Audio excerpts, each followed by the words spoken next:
Good morning, everyone. We are here today for an update. I am joined today by Council President Nick Mosby, Commissioner Michael Harrison, Kim Eshelman, Director of Office of Public Health and Preparedness and Response at the Health Department, and, there you go, Lieutenant Holmes from the Baltimore City Fire Marshal's Office, and also our Fire Chief, Chief Ford. It's a pleasure to be here with you all today. As you know, it is hot. I'll say it again. It is hot, hot. In fact, we're supposed to hold today's pressure outside, but with the code red advisory, the safest place for everyone right now is inside. Summer is here, and it's critical for us to stay safe and healthy as temperatures continue to rise over the next few months. And we know in Baltimore that also means the humidity. While the heat alone can be harmful, humidity in the air often takes temperatures over the edge, putting folks like children and older adults at risk. I really want to encourage all of our residents to take precautions, stay hydrated, and seek shade or air-conditioned areas as they go about their day. I will now turn it over to Director Eshelman for further remarks on how we can all protect ourselves from the heat during the summer months. Madam Director? Thank you, Mayor Scott, and thanks to our public safety officials here today. My name is Kim Eshelman, and I serve as the Director of the Office of Public Health Preparedness and Response at Baltimore City Health Department.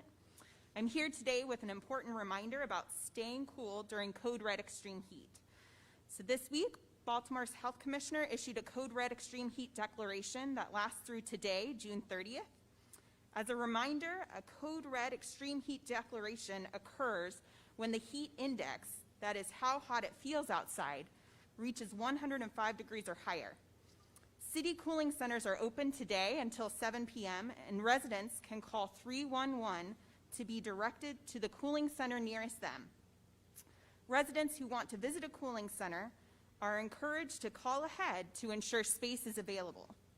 To help prevent the spread of COVID-19, residents who visit a cooling center must wear a mask and maintain social distancing.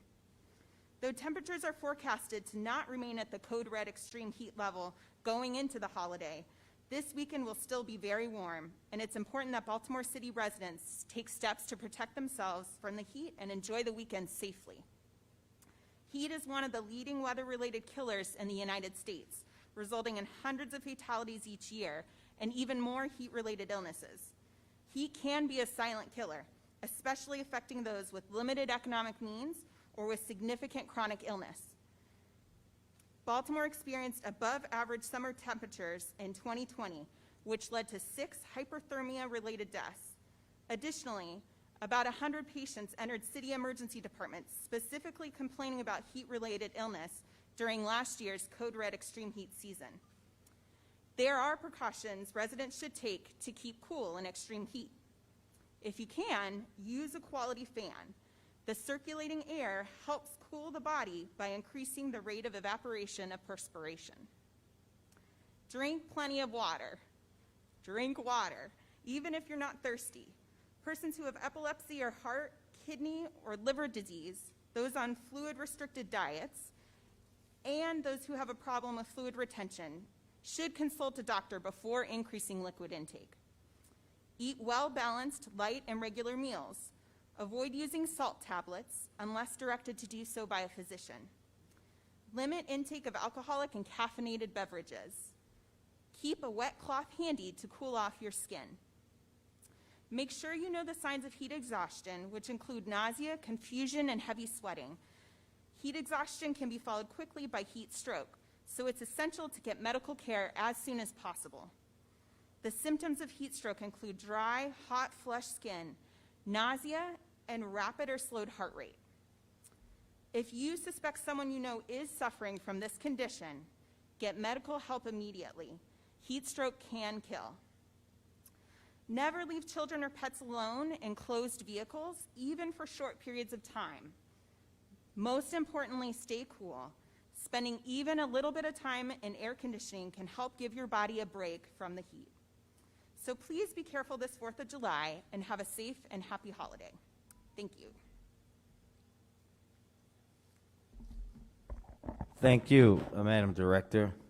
As we go about planning our summer activities and outings that will keep us cool in the heat, it is also absolutely imperative that residents in Baltimore continue to get vaccinated with the COVID-19 vaccination. As of today, 59.4% of city residents have received their first or single dose of vaccine, while 53.3% of our residents are now fully vaccinated. We cannot let ourselves get comfortable with those numbers. We have to continue to see them grow and continue to push our neighbors, our family members, our friends, everyone that we work with, people that we care about to get vaccinated.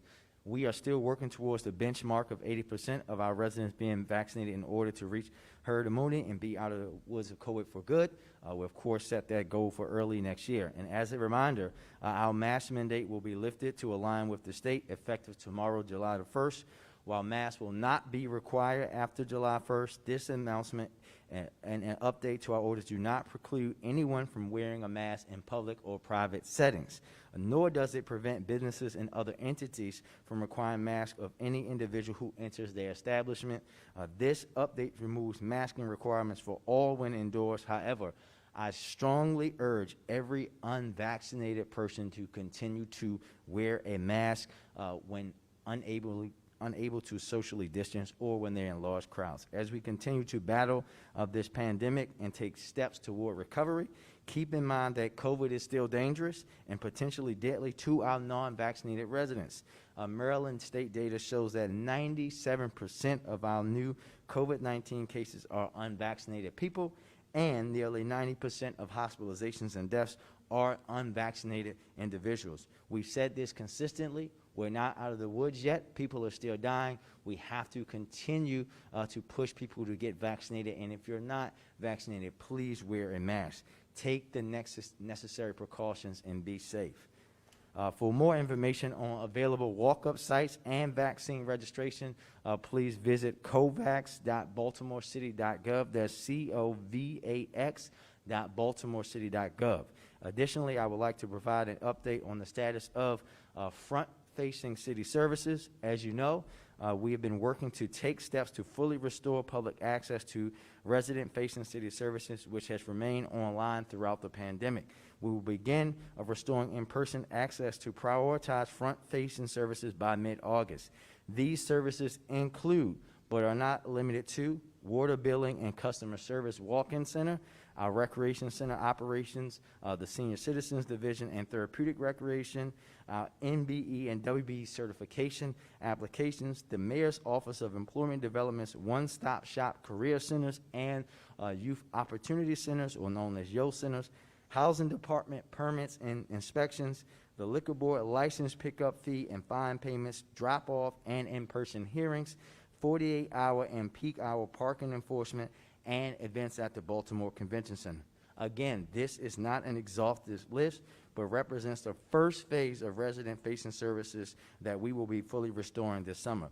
Please anticipate updates with additional details and information regarding these services and others as we work the plan to reopen city buildings to the public in the near future. And now I'd like to switch gears just a little. We all know that the 4th of July fireworks took place has been a staple in the city for many decades, and I am extremely eager and optimistic to see what that's going to look like next year, and also very optimistic that we will, before the summer is out, get to see some sort of a fireworks display here. But as we think about safe alternatives, I want to remind folks that the personal use in fireworks and sparklers are not only dangerous, they're also illegal. Today, I stand here with the fire department, our police department, our council president, to remind you about the dangers of fireworks and to offer a few alternatives that you can use this weekend and throughout the summer. And we'll start with Commissioner Harrison. Good morning, and thank you, Mr. Mayor. Fireworks are not only illegal in Baltimore City, but they are extremely dangerous. They can cause loss of vision, severe burns, and other serious injuries, even fires. Not only can they cause physical harm, but they can cause anxiety, stress, and loss of sleep to our neighbors and pets. Our officers continue to respond to calls for service and are not only looking for those lighting fireworks and committing these offenses, but also examining locations and searching for illegal sales and distribution of fireworks. In addition, we will be actively patrolling and looking for anyone discharging a firearm into the air, which is also illegal and dangerous. Bullets come down with the same velocity as they go up. Those caught firing guns into the air will be prosecuted to the full extent of the law. BPD is committed to working with all of our residents of Baltimore City to keep our neighborhoods safe and to hold those accountable who are causing harm to our neighborhoods. Members of the community are encouraged to report locations where fireworks are being stored, ignited, and are sold. As always, if you see something, say something. Those who wish to remain anonymous can utilize Metro Crime Stoppers tip line at 1-667-LOCKUP or simply call 911. At this time, I'll turn it over to Inspector Del Holmes. Good morning. Thank you, Commissioner. Fireworks are illegal in Baltimore City, but we really want everyone to remember that they also are very dangerous. Over the past several years, fireworks have caused life-changing injuries, and with that said, fireworks are not safe. Thousands of injuries have been seen in the emergency room each year during the fireworks being mishandled, causing a range of injuries. Firecrackers, large and small, contribute to 11% of ER treatments. Sparklers are to be safe for kids, can reach temperatures up to 2,000 degrees. While fireworks display may be canceled this year in Baltimore, we strongly urge and consider safe alternatives for the enjoyment of the holiday, using glow sticks for one, noise makers, confetti-filled balloons, and even possibly going out and using a projector in the backyard or things like that, and watching fireworks online with your family members. So we also would like to indicate that safety is a very big priority for this year for fireworks, and whatever you do and however you do it, we want you to celebrate safely and to enjoy this holiday season. And now I'd like to turn it over to our City Council President, Mr. President. Thank you, Lieutenant Holmes. I'm here standing in support and in solidarity with the Mayor, Brandon Scott, as well as the Police Commissioner, Fire Chief, and the Health Department, Lieutenant Holmes, urging Baltimore City residents to let's have fun on the 4th of July weekend, but let's ensure that we do it in a safe and respectable way. As was stated, and it's important for us to continue to state, fireworks, including sparklers, are illegal in the city of Baltimore. They're illegal because they're dangerous. We've seen fireworks cause injury. We've seen fireworks create fires. We've seen fireworks destroy lives. And that is what this message is today. Let's ensure that we're enjoying ourselves, but let's do it in a way that we keep ourselves, our community, and our city safe. So again, I'm here to stand in support and in solidarity with the administration, because I understand and know that the fire chief, as well as the police commissioner, through the leadership of this mayor, will ensure to try to protect Baltimore City residents as much as possible. Thank you. Thank you, Mr. President.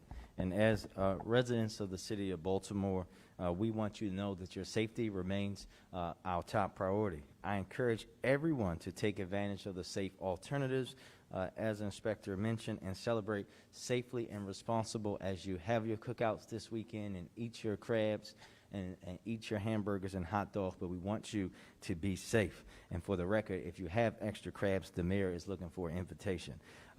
But if not, I have to show up at Chief Ford's house, and where he comes from, they don't do crabs well. And with that, yeah, we have to make sure that the chief knows how to pick them first. With that, we'll take a few questions. For the sake of time, we're going to ask outlets to limit 2 questions per outlet.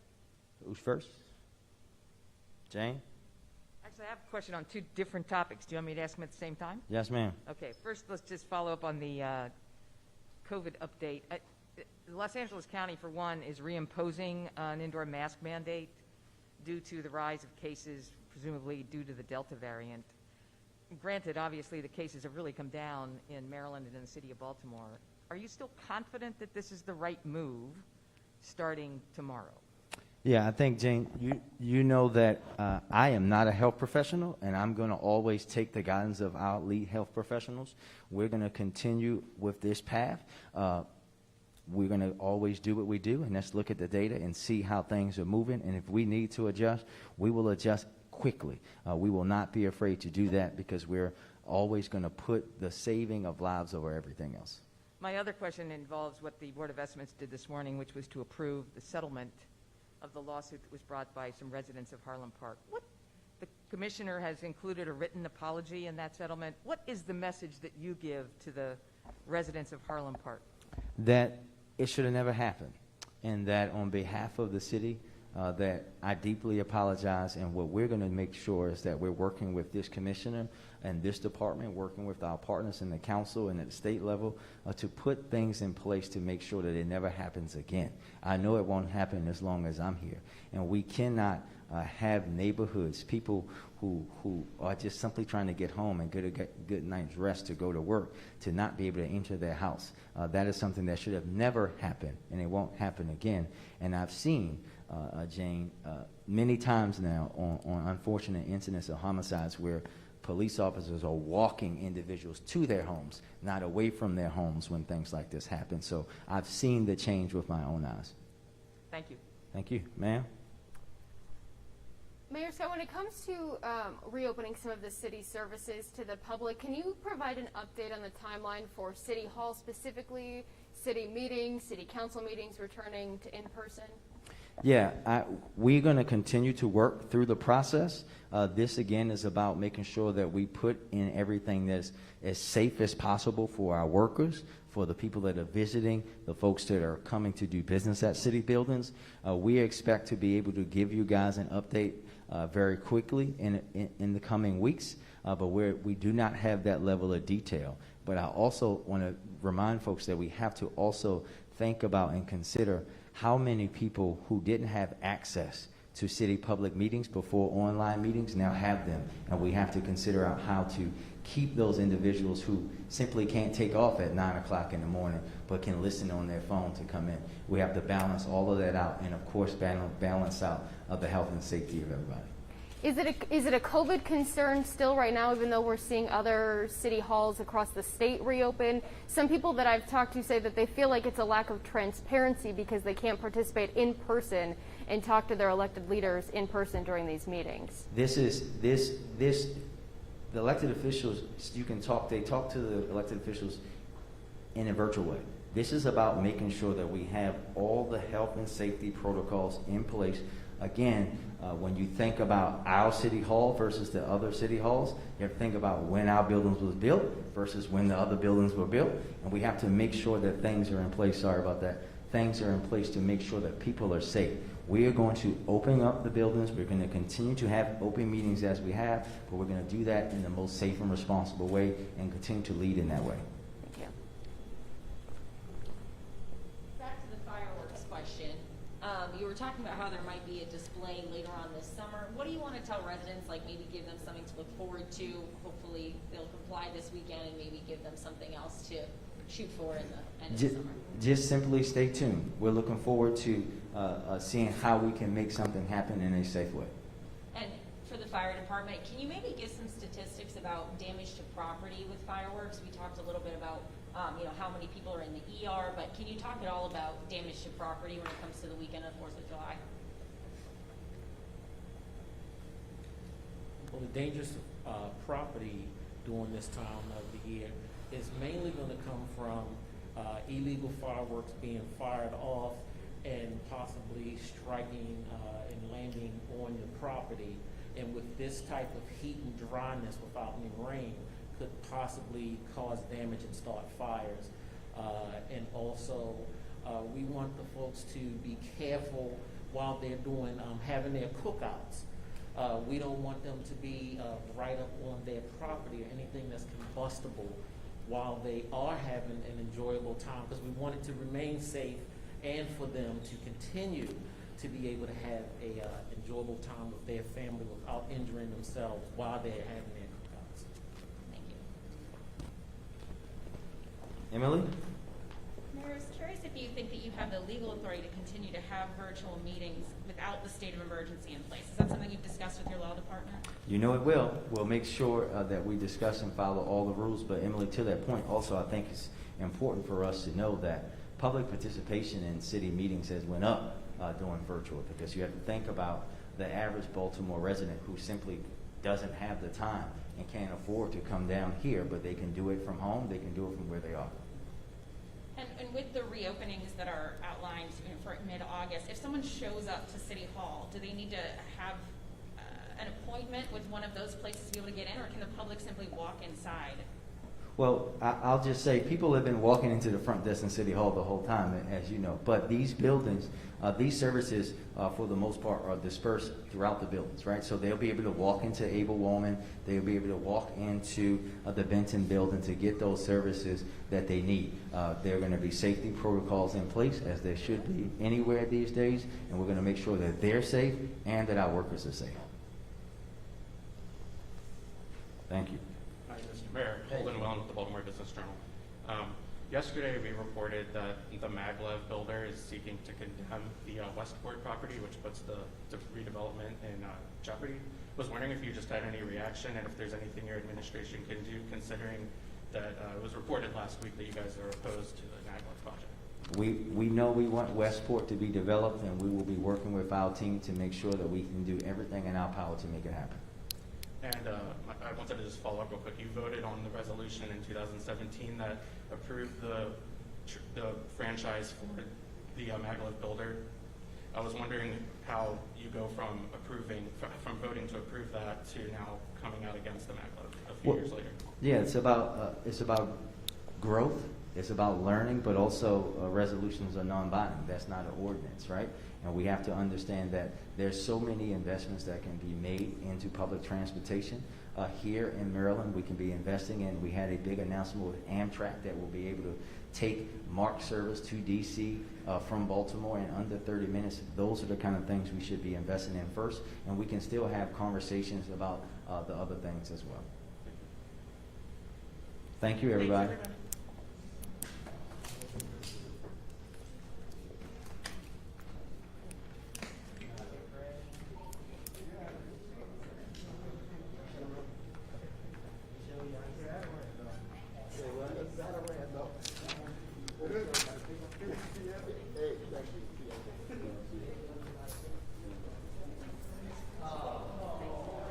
You're good.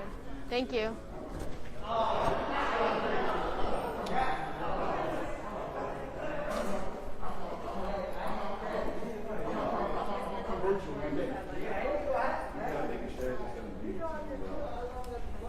Just bring the members back first.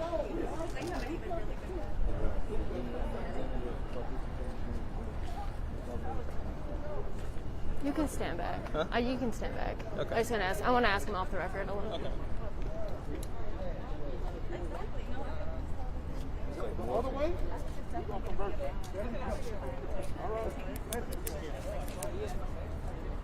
Council President, can I ask you something really quick, just off the record? Yesterday, we found out that A. Scott Bolden is representing just your wife, and I was just curious who your representation was. I can't think of her name right now. Okay. When did that change? Because I know you've directed us to him before, and we just want to make sure we're going to the right person. Yeah, maybe about 3 months ago. Okay. 2 months ago. Can you get that information to Sure, us? yeah. Okay, awesome. Thank you. What's your name? Mackenzie, Mackenzie. Fox 45. All right, cool. Thanks.